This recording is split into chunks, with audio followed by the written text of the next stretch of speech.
première ESN, ça a été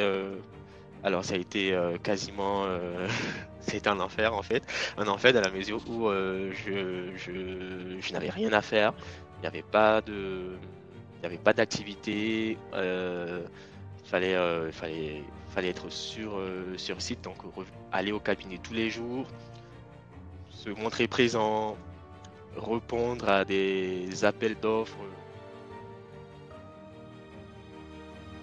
Oui, le consultant a plus de pression parce il n'est pas, euh, il n'est pas salarié direct en fait de l'entreprise client final comme on dit. Il est, euh, il est sous couvert, on va dire. Il représente, voilà, c'est le bon mot, pardon.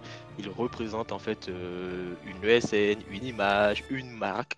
Et ses actions, ses performances, ses delivery en fait ressurgissent sur la marque et l'ESN. Donc la pression est hautement grande, en plus des demandes du client qui peuvent être parfois aussi très très très grosses, plus grosses que nos épaules. Ouais. Donc je vais sur la mission, au bout d'un mois, le client nous dit, bah écoutez, moi j'ai plus de budget, ou le projet n'a plus d'intérêt pour moi, je souhaite arrêter la collaboration avec vous. Donc là, votre mission s'arrête. Et vu que vous êtes recruté sur mission, je pense que là, maintenant, vous êtes à l'appréciation de l'ESN qui peut décider aussi de mettre fin à votre contrat immédiatement parce que bah, plus de mission pour pouvoir soutenir en fait votre embauche.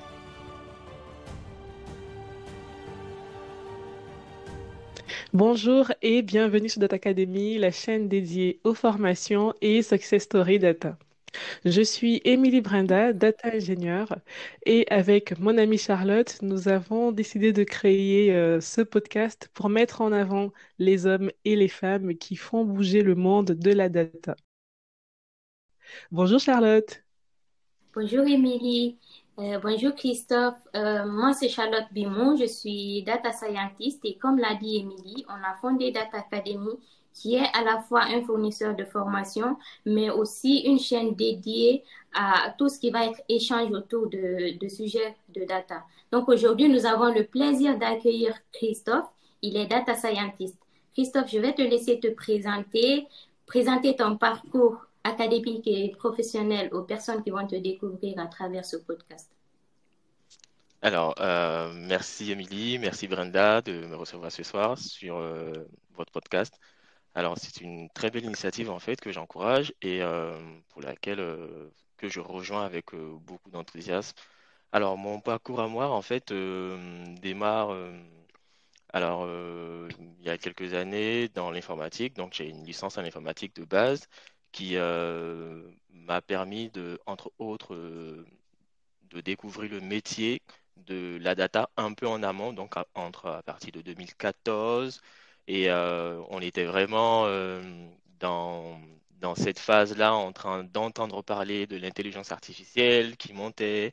Et comme tout bon, tout jeune en fait, qui a vu un peu les prémices de ces choses-là à la télé ou dans des films, je me suis dit, bah tiens, c'est intéressant. Pourquoi en fait ne pas me lancer dans le master vers cette discipline-là. Donc, j'ai poursuivi avec un master en sciences technologies de l'information. Donc, c'était un master en développement en informatique, mais qui est aussi un master qui nous apporte l'introduction à l'intelligence artificielle, que j'ai par la suite poursuivi et entériné avec un autre master en intelligence artificielle, avec une spécialisation en data science. Alors aujourd'hui, je travaille en tant que consultant, donc consultant data sur des problématiques liées à la data évidemment, donc des problématiques de data analyst ou de data science pour un cabinet parisien. Et je suis en mission au sein d'un groupe bancaire où j'interviens sur une problématique de migration de données, de construction de data mart pour les différents métiers du groupe. Voilà, un peu résumé mon parcours et ce que je fais aujourd'hui. Et tout à l'heure, si vous voulez, on pourra aller un peu plus en détail sur ce parcours-là parce il a été un peu long, mais il est aussi riche, hein, aussi riche, je pense. Alors moi, ce Euh, qui m'alerte directement dans ton speech, c'est que tu as fait deux masters, si j'ai bien compris, C'est pour la ça. même formation. Donc, je vais comprendre la raison pour laquelle tu as décidé de faire deux pour la même Alors, spécialité. Alors, disons, alors la raison est toute simple, c'est que le premier master, je l'ai fait en Algérie, donc j'ai découvert aussi que Charlotte est une ancienne aussi de l'Algérie. Et quand je suis venu en France, bah, j'ai décidé de reprendre encore un autre master qui, lui, est plus spécialisé parce que le premier est un peu, on va dire, généraliste, en fait, qui se concentre sur le développement informatique. C'est vrai on avait quelques cours d'introduction à l'IA, on a vu un peu des techniques de manipulation de données, d'analyse de données, mais c'est pas un master data science, IA à proprement dit. Alors, par contre, le second master, lui, est plus focus en fait sur la data. Donc, avec au sorti duquel en fait on peut s'orienter facilement vers les trois métiers, je dirais, de la data. Donc, data analyst ou data engineer ou data scientist. D'accord. Euh, Moi, j'ai une question par rapport à la transition entre ton premier master et le deuxième. Est-ce que ça a été simple? Parce qu'on a déjà eu un invité qui a eu du mal à être accepté pour un master en data science, malgré qu'il avait un peu de background. Du coup, est-ce que pour toi, ça a été simple d'avoir d'être inscrit à ce deuxième master? Alors, oui, je pense que pour moi, ça a été simple parce que mon premier master, le master STIC, enfin, le master sciences, technologies de l'information et de la communication. Alors, c'est un nom classique dans l'informatique pour ceux qui ont fait peut-être un millage pour en comprendre, mais c'est un master au sein duquel on voit en fait presque toutes les disciplines de l'informatique qui étaient en vogue à ce moment-là. Donc, soit le développement web, le développement informatique, mais aussi la partie intelligence artificielle. Donc, on avait des cours sur l'intelligence artificielle et à l'époque, je pense que on était beaucoup plus focus sur ce qu'on appelait le web 2.0, donc le web des données liées, des entités et tout, donc les bases de données, les entités liées. Et on avait pas mal en fait de cours sur le machine learning, sur l'analyse de données, des cours de pas de deep learning, ça, je dirais pas que ça n'existait pas, mais c'était vraiment pas connu encore hein, comme aujourd'hui. Et donc, je pense que voir ces disciplines dans mon bulletin ont peut-être facilité mon intégration dans dans le second master que j'ai repris en fait à partir du master 1, donc qui est générique, donc qui va couvrir l'informatique de manière générale et on est spécialisé par petits groupes en IA, data, machine learning, data distribuée, donc intelligence artificielle distribuée et puis les réseaux informatiques. D'accord. Par rapport à ta première expérience professionnelle, est-ce que, une fois que tu as eu ton deuxième master spécialisé en IA et data, tu as intégré une ESN ou plutôt un client final? Et Alors, pourquoi? très bonne question, très bonne question. Alors, c'est une très bonne question. En fait, en fait, mon master est en alternance. Donc, je l'ai commencé d'abord en alternance enfin, sur un client final, sur une problématique data, donc data engineering, data science, data analyst, où on est un peu confus sur ce qu'on fait vraiment au sein de la boîte. Et à la fin de ce master, bah, j'ai intégré un cabinet de conseil en tant que consultant où ça a été, je dirais, relativement facile, surtout en région parisienne, je dirais. Ouais. D'accord, donc c'était pas difficile de te faire recruter après tes études. Alors concrètement, non, à l'époque, c'était pas difficile. Je pense qu'on était, pardon, on était pas mal dans notre cursus en fait, à avoir déjà trouvé notre CDI bien avant qu'on ne termine en fait l'année d'alternance. Donc ça a été le cas pour moi et ça n'a pas été difficile. Après, je n'ai pas forcément été aussi assez exigeant sur l'entreprise, le D'accord. type d'entreprise, le salaire, machin truc. Et donc ça s'est fait facilement. Je me suis dit, bah, je termine mon alternance. Alors, malheureusement, il n'y a pas de débouché pour moi dans la région où je suis. Donc, je suis en région parisienne. Et donc, je commence, je me mets sur le marché. Et puis, ça a été vite. 2 mois avant, j'avais déjà trouvé. Oui. D'accord. Et tout à l'heure, tu as dit que tu n'étais pas assez exigeant. Et tu penses qu'autour de toi, tu as des data scientists juniors ou enfin, des personnes qui sortent d'école qui ont une certaine exigence qui fait qu'ils n'ont pas rapidement un boulot à la sortie? Alors, oui, oui. Alors, l'exigence, elle est à plusieurs niveaux, hein. Enfin, certains sont moins exigeants dans le sens où ils ne voudront pas tout de suite rentrer sur le marché de l'emploi.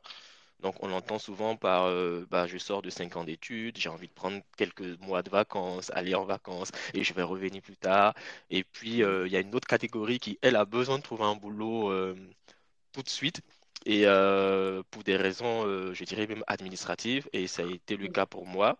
Et je me suis pas, je me suis focus tout de suite sur trouver un boulot pour résoudre mes problèmes administratifs d'abord, et ensuite je verrai. Alors pour trouver le boulot, c'est sûr que certains en fait vont être exigeants parce que on va viser les top entreprises. Je veux être dans telle top entreprise, je veux faire top ceci, je veux faire tel top euh, projet, et je veux que ce soit entièrement lié à ce que je viens de voir dans ma formation au master.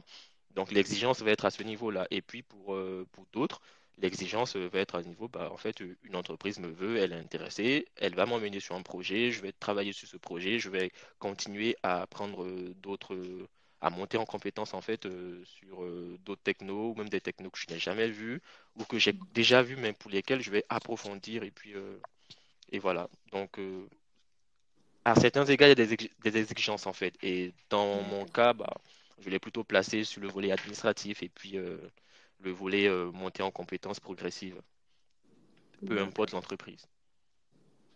Et après cette expérience-là, est-ce que tu en as eu d'autres dans les ESN? Et comment est-ce que tu trouves la formation au sein des ESN, enfin le travail au sein des ESN? Alors, ça, c'est une très, très, très, très bonne question. Je pense qu'il va intéresser beaucoup de gens. Alors j'ai eu d'autres boulots dans les ESN. Alors, j'ai toujours été dans une ESN jusqu'à présent. Et la formation est relative, en fait. Elle est relative parce que, alors, à la base, c'est mon constat à moi, c'est mon ressenti à moi. Les ESN ne sont pas nés directement avec le métier de la data, en fait. Donc, certains ont commencé leur activité dans l'informatique classique et se sont dit, ah bah tiens, il y a un métier qui commence à être très demandé par nos clients, qui est la data. Donc, on va commencer à embaucher des spécialistes, des diplômés en data et puis les emmener sur ces missions-là. Mais donc, elles n'ont pas pour cœur d'activité de faire de la data. C'est des ESN en fait spécialisés en maîtrise d'ouvrage, en IT, je dirais classique, parfois en développement sur des langages même parfois très anciens. Et donc, ils vont intégrer des data analystes ou des data scientists, des data ingénieurs. Et donc, ils ne vont pas forcément aussi axer la formation là-dessus. Et donc, la formation se fait tout seul dans son coin, sur sa mission, sur son projet en entreprise. Et c'est le constat que j'ai fait et ça a été à peu près le cas pour moi. Ouais. Et les difficultés que tu as pu rencontrer à cause de ce genre de fin, à cause de cette approche-là, est-ce que elles Alors, sont grandes?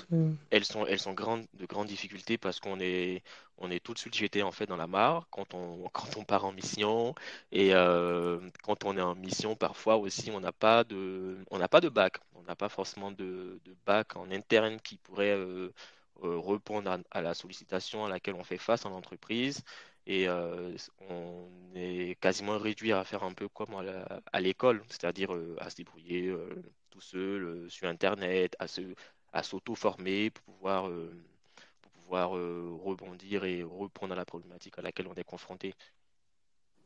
D'accord. D'accord. Et moi, j'ai remarqué que très souvent, en tant que consultant, on se plaint de la proximité avec le commercial, c'est-à-dire avec l'USN. Est-ce que ça a déjà été le cas pour toi? Alors, oui, mais moi, je ne m'en suis pas plaint. J'ai même trouvé ça intéressant d'avoir une proximité avec son commercial ou avec son ESN parce que en cas de pépin, on peut tout de suite, ce commercial ou la commerciale en fait, rebondir sur le pépin, essayer de trouver une solution. Et parfois, s'il faut qu'on sorte de mission pour rebondir sur une nouvelle mission, ça Mhm. se fait plus facilement. plutôt que de se retrouver en fait dans une mission où après on n'a plus du tout de nouvelles de l'ESN, aucune nouvelle du commercial. Il apparaîtra une fois chaque 3 mois pour te poser une question du style est-ce que tu as entendu quelque chose? Est-ce qu'il y a, il y a une ouverture de poste, des trucs de ce genre en fait. Et voilà. Et ça, c'est très vite agaçant, oui. Toujours à gratter, oui. Et D'accord. le cas de l'intercontrat, c'est des choses aussi qu'on rencontre dans les ESN. Est-ce que c'est quelque chose que tu as déjà eu à subir? Alors, oui, j'ai eu à subir 2 intercontrats, mais Est-ce que qui ont tu peux été. expliquer déjà ce que c'est pour les personnes qui ne savent pas ce que signifie Alors, ce terme? quand on est consultant en ESN, la période d'intercontrat, c'est la période où on n'a pas de mission. Donc, c'est la période entre la mission qu'on vient de terminer et la prochaine mission qu'on va commencer. Et il peut s'écouler un temps parfois long, relativement long, entre ces deux missions-là. Donc, c'est ça la période d'intercontrat en fait. C'est une période quasiment où on est à la disposition de l'ESN, mais pas sur un projet en particulier. Parce qu'on peut être en intercontrat et être en projet en interne. Alors, c'est une bonne forme d'intercontrat, comme on peut être en intercontrat et ne pas être en projet en interne. En fait, on n'a rien à faire, on est juste là, en fait, à la disposition de tous les commerciaux qui pourraient avoir un besoin pour nous. D'accord. Et D'accord. toi, comment tu l'as vécu, ces intercontrats? Alors, dans ma première ESN, ça a été quasiment, c'est un enfer en fait, un enfer dans la mesure où je n'avais rien à faire, il n'y avait pas d'activité, fallait être sur site, donc aller au cabinet tous les jours, se montrer présent, répondre à des appels d'offres, faire des entretiens, s'il y en a, enfin s'il y en a, parfois répondre à plusieurs appels d'offres, ne pas savoir vraiment laquelle en fait sur laquelle on irait parce que soit peut-être parce qu'on se dit moi c'est pas trop adapté à mon profil, j'ai pas trop envie de faire Ouais. ça. Le commercial qui essaie de forcer un peu, non, vas-y, ça va être super, ça va être bien. Et donc, c'est là où on a vraiment besoin aussi d'avoir l'avis de notre manager, on va dire technique, pour nous dire, bah, en fait, pour ton profil, je pense que ça va être plus intéressant pour toi parce que voilà ce que tu vas découvrir, voilà ce sur quoi tu pourras en fait te développer et rajouter à ce que tu as déjà. Ou alors même tu pourrais migrer en fait vers tel profil plus tard parce que c'est ce que tu as dit que tu voulais et tout. Mais quand on est en intercontrat et qu'on n'a pas ce support-là, c'est beaucoup plus compliqué. Et moi, dans mon premier intercontrat, ça a été un peu le cas. Donc c'était compliqué, oui. Mais heureusement, ça n'a pas vraiment duré longtemps. Et puis, bah, je suis reparti. D'accord. D'accord. Et aujourd'hui, comment tu décrirais ton rôle par rapport à des rôles connexes en data, notamment la data analyse ou le data engineering? Comment tu décris aujourd'hui ton rôle de data scientist? Alors, j'ai tendance en fait, alors faut dire que mon rôle a vraiment évolué avec mes missions. Donc j'ai commencé en fait en entreprise en tant que data scientist et par la suite, les missions auxquelles j'ai participé ou sur lesquelles j'ai été staffé en fait ont été plus des missions de data analyst. Donc aujourd'hui, j'ai tendance à me définir plus comme un data analyst qu'un data scientist. Data ingénieur, non, du tout. Je n'ai jamais vraiment été dans ce rôle-là ou dans cette position, à part peut-être ma mission actuelle où on fait un peu de l'ingénierie de données, mais à une échelle, je dirais, pseudo en fait. Voilà, donc moi je continue à garder ma casquette en fait de consultant, de conseiller en fait data et D'accord. même de data analyst plus que de data ingénieur. D'accord. Est-ce que tu peux présenter un peu des cas pratiques qu'on rencontre chez les clients finaux lorsqu'on est amené à travailler chez eux? Ça peut être quoi Alors, les missions pour lesquelles on est alors, recruté? en fonction de notre rôle, comme on a dit tout à l'heure, en fait, on aura plusieurs missions pour lesquelles enfin plusieurs cas pratiques en fait dans lesquels on va intervenir. Donc le premier, on va commencer peut-être la chaîne de traitement, la mise en place en fait de la chaîne de traitement de la donnée, la mise en place de l'architecture, la création des différents jobs de requêtage, de traitement et même d'ingestion de données selon l'environnement. Donc les environnements sont multiples. Et ça, je parle principalement du rôle de data ingénieur. Donc, on peut être staffé sur une mission de migration de données, par exemple, où on va devoir déplacer des données d'un environnement A vers un environnement B, voire peut-être partie du Teradata, des données qui sont dans du Teradata vers du GCP, par exemple. Et on aura principalement besoin pour cette mission de data ingénieur. On peut être Ouais. aussi staffé sur des missions, je dirais, plus d'analyse, donc ce qu'on va appeler l'analyse de données, où on va être en charge en fait du requêtage des données, de la mise à disposition des données pour les différents métiers, donc des métiers qui vont nous solliciter à, excusez-moi, département X, j'ai besoin de vos données, ceci, cela, est-ce que vous pouvez me les sortir? Et le data analyst en fait va être en charge d'aller requêter en fait les différentes bases, pardon, les différentes tables et de nous ressortir en fait ces informations-là. Donc c'est un pur utilisateur du SQL et même des différents langages de programmation pour les réaliser. Moi, j'ai eu à travailler en fait dans ce rôle-là avec les trois langages, donc soit du SQL, du R ou du Python, notamment pour requêter mes bases, en fait, les segmenter, formater les données, les mettre à disposition de l'entité qui en a besoin ou pas. Et on aura sur d'autres rôles à trouver en entreprise, des études en fait plus poussées à réaliser avec les données qui ont été mises à disposition, parfois par les data analysts. Et là où le data scientist en fait va intervenir avec sa casquette lui aussi d'expert, je dirais technique, statistique Ouais.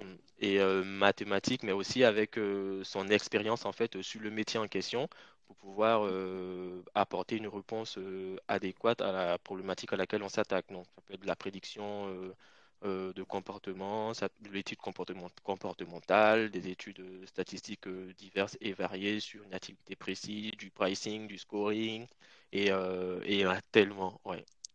En tout cas, si une personne se plaint encore de ne pas avoir compris c'est quoi la data, c'est que vraiment, il cherche les problèmes. Parce que là, j'ai reçu une leçon très, très belle de tous les métiers qu'on peut rencontrer dans la data. Donc, je te remercie pour ça. Je t'en prie, bah, merci pour ce retour. Tout à l'heure, tu as parlé de R. Moi, j'avais l'impression que R était de moins en moins utilisé au profil de tout ce qui est Python. Parce que depuis que j'ai commencé à travailler, je n'ai plus jamais eu à utiliser R. Donc, toi, tu penses qu'il y a vraiment des gens qui utilisent des projets sur lesquels on est amené à utiliser du R? Alors, oui, oui, oui, oui, oui, et ta remarque est fondée. Je l'ai aussi remarqué au fil du temps. Il faut dire que j'ai commencé, en fait, moi, dans la data, dans mon premier master, disons, à faire beaucoup plus de R que de Python. Alors, le Oui. Python on l'utilisait, mais on l'utilisait juste vraiment pour montrer qu'on était des développeurs, qu'on savait faire du Python et tout à l'époque. Et dans mon second master, on a eu à utiliser les deux. Et quand je suis arrivé en entreprise, ma première expérience, en fait, mon premier stage en entreprise a été en R. Donc, j'utilisais vraiment beaucoup de R, un peu de Python pour un projet annexe, mais c'était pas vraiment le langage premier avec lequel je délivrais mes études. C'était vraiment le R. Et quand j'ai terminé en fait ces 2 années en fait de master et quand je suis rentré dans la vie active, on a commencé à parler beaucoup plus de Python que de R, mais il y en avait encore. Et au fil des années, j'ai vu que R aussi, comme toi en fait, a commencé à perdre de son attractivité par rapport à Python. Donc, que ce soit sur les appels d'offres auxquels j'ai répondu, comment dirais-je, les sollicitations en fait de recruteurs qui sont venus vers moi pour me présenter même des opportunités, c'était vraiment beaucoup de Python. Et là, récemment, je pense que R n'a pas disparu du tout parce que je recommence à en entendre parler.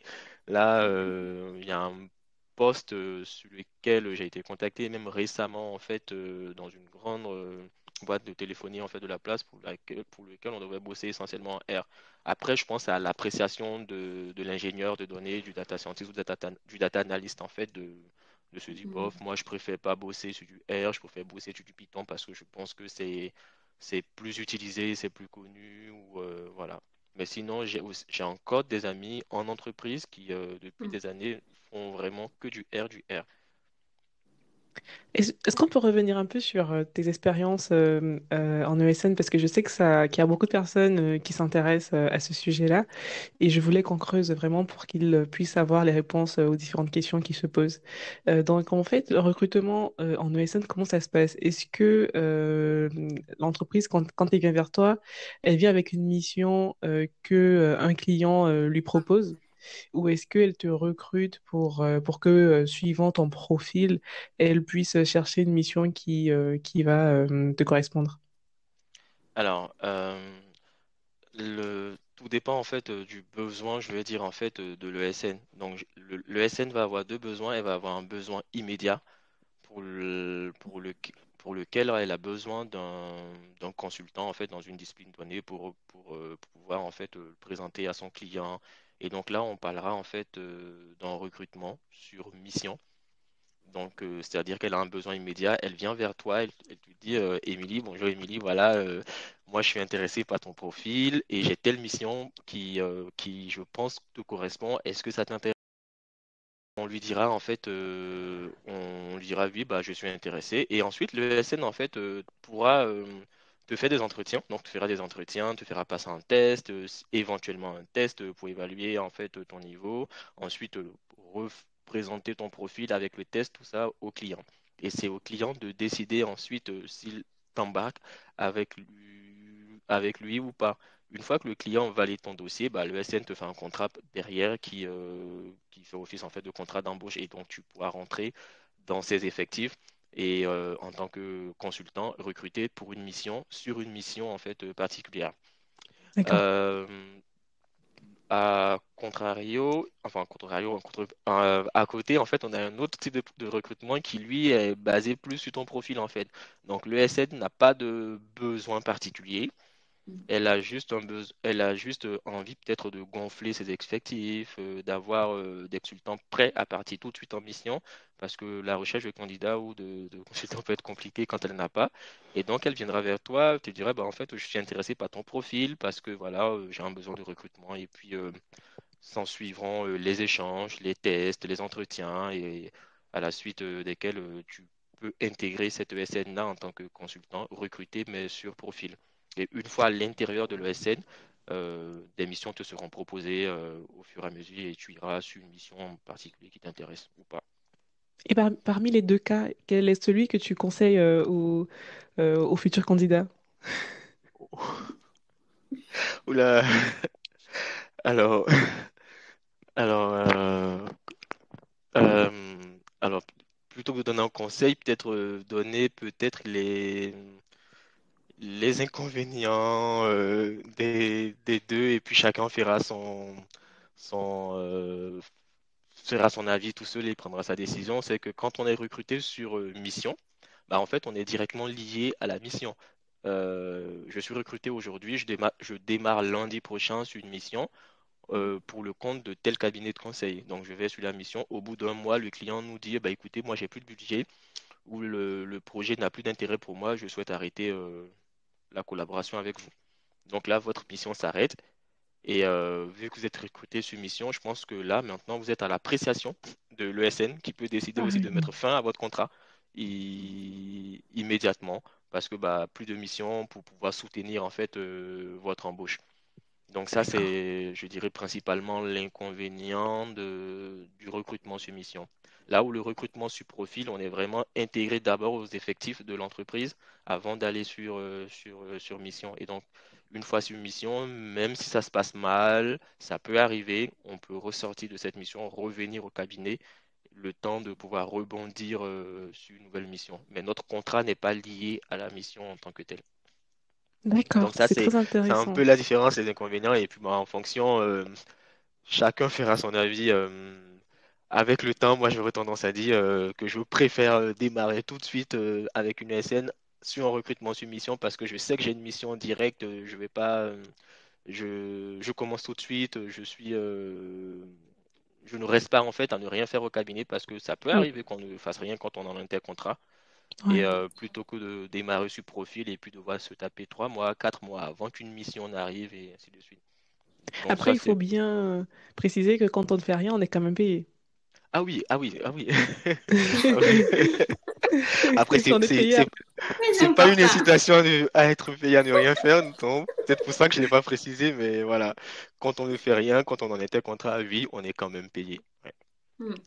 Et moi, je D'ac- pense aussi que cette période-là, on peut la capitaliser en faisant des formations. Qu'est-ce que tu en penses? Alors, c'est très bien si on a l'opportunité, l'occasion de faire des formations ou si on a notre ESN qui nous paye des formations, je dirais, c'est même une période excellente parce que ça peut être compliqué pour nous de faire une formation pendant qu'on est en mission en même temps parce que parfois c'est chaud sur la mission, on doit délivrer, on doit se mettre à niveau, très souvent se mettre à niveau sur la technologie sur laquelle on est en mission et donc revenir encore à la maison, rebosser pour une autre certification, on n'a vraiment très souvent pas le temps. Et quand on en intercontrat, c'est vraiment le moment, l'endroit idéal pour pouvoir faire une formation, apprendre une nouvelle compétence, une certification, et puis voilà.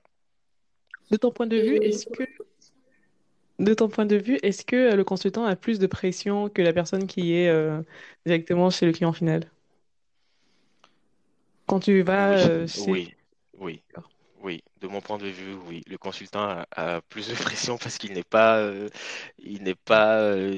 il n'est pas salarié direct en fait de l'entreprise client final, comme on dit.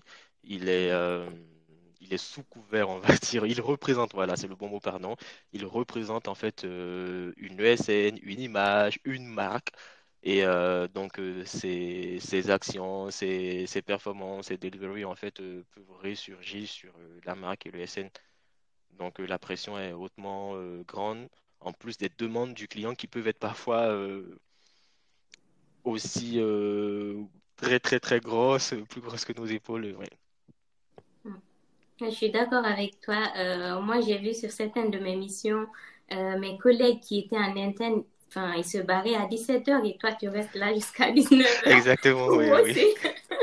C'est vraiment le cas. J'ai une ancienne amie en fait de fac, pareil, qui a vécu exactement la même chose et qui me le racontait même encore la semaine dernière, qui me disait bah les internes en fait 17 heures se barrent et moi le jour je fais l'erreur de partir à 18 heures, mais non mais tu pars tôt et voilà, est-ce que tu as terminé? Donc elle avait plus de pression elle de son côté là à ce Ouais, moment-là. Bon, maintenant elle est interne maintenant, donc je pense que je suis d'accord.